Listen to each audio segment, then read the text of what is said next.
High বন্ধুরা, তোমরা সবাই কেমন আছো? আশা করছি তোমরা সবাই খুব ভালো আছো।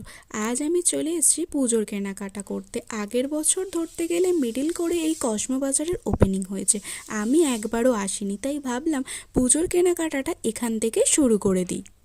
যারা এখনো পর্যন্ত পুজোর কেনাকাটা স্টার্ট করোনি, ভাবছো কোথা থেকে কিনবে, তারা কিন্তু একবার এসে ভিজিট করতে পারো। এখানে ছেলেদের এই হাফ শার্টের কালেকশনগুলো খুব কম প্রাইসে পাওয়া যাচ্ছে এবং ফুল শার্টও খুব কম প্রাইসেই পাওয়া যাচ্ছে, রিজনেবল প্রাইসে।